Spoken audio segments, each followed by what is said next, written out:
You could drive past this house without ever slowing down. No iron gates, no long driveway. No sign that this was once the home of one of the most powerful men in America. The house sits on a quiet street in Bentonville, Arkansas. The surrounding homes look nearly identical. Tree-lined streets.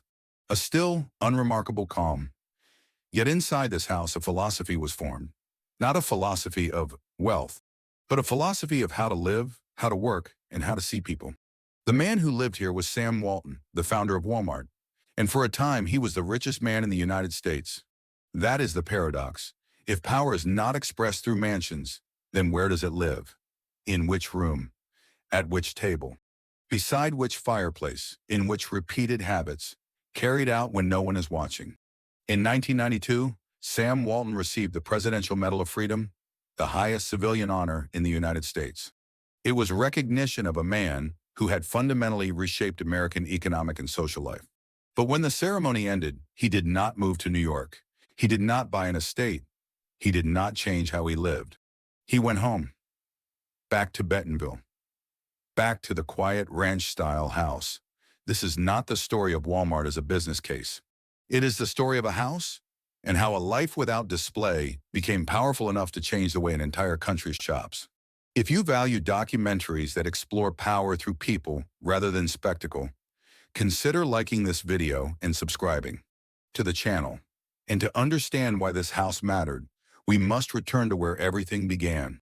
Childhood and the ground that shaped character. Sam Walton was born in 1918 in Kingfisher, Oklahoma.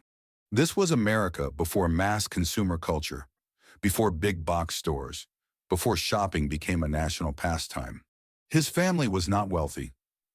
His father worked a series of jobs and moved frequently in the search of opportunity. Each relocation meant starting over. Sam grew up in a world where money was never abstract. Every dollar was tied to labor. Waste had consequences. That environment shaped a lasting instinct.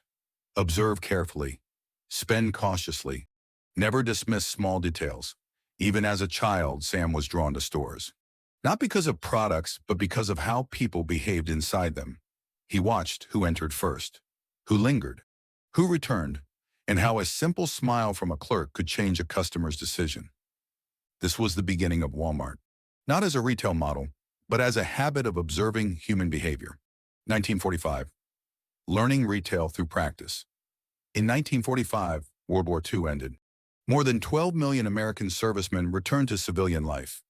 Demand increased, but thrift remained a dominant mindset. Sam Walton was 27 years old.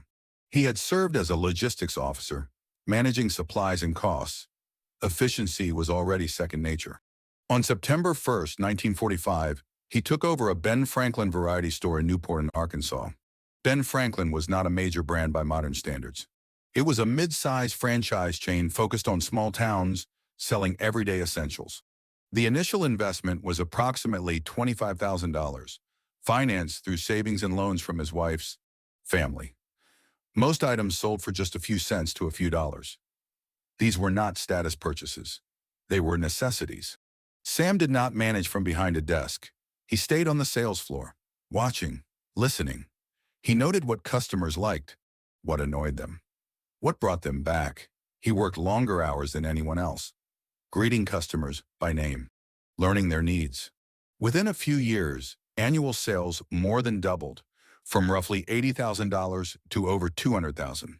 Empires are not built from big ideas alone. They are built from standing behind a counter, hearing complaints, and fixing small problems one by one. 1950. Leaving Newport, choosing Bentonville. In 1950, the Walton family left Newport. The store lease was not renewed. It was a small disruption, but it forced a decisive change. Sam moved his family to Bentonville, Arkansas, a quiet town surrounded by hills and farmland. There, on the town square, he opened Walton's Five and Dime. Bentonville was not an obvious place for ambition, but it offered two things Sam valued deeply: focus and proximity to everyday customers. Living there, he saw clearly what people wanted: not luxury, but fair prices, reliable inventory, and respectful treatment. The small-town strategy took root, not because it was visionary, but because it worked. 1962, the birth of Walmart. In 1962, Sam Walton opened the first Walmart store in Rogers, Arkansas. He was 44 years old. Walmart did not appear suddenly. It was the result of 17 years of observation, trial, and adjustment. Ben Franklin taught him how to read customers. Walton's five and dime gave him stability. Walmart turned experience into a system. The stores were larger, prices were lower. Supply chains were streamlined, and as Walmart expanded, money arrived quickly. When money arrived and identity was tested by the late 1960s and early 1970s, America entered a post-war consumer boom. Interstate highways expanded. Car ownership became widespread. Families moved outward into suburbs and small towns. Walmart filled a gap, larger than traditional local stores, but far less polished than urban shopping centers.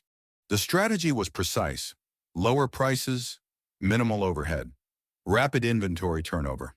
By the end of the 1970s, Walmart operated hundreds of stores across the South and Midwest. Revenue grew exponentially. In the early 1980s, Sam Walton's personal net worth surpassed $1 billion. American culture expected a familiar script: mansions, luxury cars, physical distance from ordinary life. But none of that happened. Sam Walton stayed in Bentonville, in the same ranch-style home, without gates, without separation. In 1985, national media noticed a contradiction. The Washington Post described an unsettling image: the richest man in America living in a small town in a house, indistinguishable from his neighbors. This was not a public relations performance. People who encountered Sam Walton recall him in simple clothing, often wearing a Walmart cap, driving his pickup truck through town. Money arrived, but it did not rewrite him, and that ordinary house began to mean something more. The house is a quiet manifesto. In the late 1950s, before Walmart became an empire, Sam and his wife Helen decided to build a permanent family home in Bentonville. Architectural records typically place the design between 1958 and 1960. Helen Walton played a central role. She wanted warmth, nature, a place to raise 4 children. They hired architect E. Fay Jones, influenced by the principles of Frank Lloyd Wright. The site included forested land and a natural stream. Rather than clear it entirely, the design preserved trees and the water features. The house did not compete with nature. It merged with it. Local materials were used: stone, wood. The layout prioritized daily family life. Each child had a bedroom. Shared spaces encouraged gathering. This was not a house meant to impress. It was meant to endure. The fire in the early 1970s. In the early 1970s, a severe storm passed through Bentonville. Lightning struck the Walton home. Fire spread quickly. Much of the structure was destroyed. Sam and Helen escaped unharmed, but the house was largely gone. This happened as Walmart was expanding rapidly. Pressure was high. Resources were abundant. They could have moved, bought elsewhere, started over. They did not. While rebuilding, the family lived in a double-wide trailer placed on the same property. Sam sometimes joked about being a billionaire living in a trailer. But it was not a stunt. It was practical. At one point, Sam hesitated about rebuilding. To him, a house was just shelter. Helen was firm. "Yes, Sam, we do." The rebuilt home was larger, adapted to grown children, but unchanged in spirit. Money still did not define them. Walking through the house. The rebuilt house offered no spectacle. Light entered naturally. Spaces opened gently. There was no grand foyer, no display of wealth. The living room formed the center. Sofas faced each other. A working fireplace anchored the space. Windows opened to trees and water. Inside and outside flowed together. A quieter room sat nearby, a second fireplace. Geometric ceiling patterns. This was where Sam often sat alone. Not entertaining, not meeting. Many major decisions were shaped in silence, not boardrooms. The kitchen was functional. Built for daily use, not display, bedrooms were modest, personal, filled with books, posters, and everyday life. Outside there were yards, trees, and running water. Summer evenings, family gatherings. The house did not announce power. It concealed it, from a house to a region. Bentonville began as a small town, quiet, rural. Sam Walton chose to stay, not because he lacked options, but because proximity mattered. Walton's Five and Dime, opened in 1950, later became a historical anchor. It is now preserved as a museum, housing early documents and artifacts. As Walmart became global, Bentonville became its headquarters. Suppliers followed. Infrastructure expanded. Northwest Arkansas transformed, but the Walton legacy did not end with retail. In 2011, a new chapter emerged. Alice Walton, Sam Walton's daughter, grew up in the Bentonville home and witnessed Walmart's rise firsthand. Unlike her siblings, she did not run the business. She pursued art and cultural patronage. She founded the Crystal Bridges Museum of American Art, located in a forested valley, free to the public. A shift occurred. From retail to culture, from family to community. Sam Walton's house was never meant to impress, yet it shaped habits. And habits shaped a system. Power does not come only from owning more. It comes from how one chooses to live when no one is watching. If this story changed how you think about power, money, or legacy, leave a comment and share your thoughts. And if you want more documentaries about people, places, and quiet forces that shape history, consider liking this video and subscribing to the channel.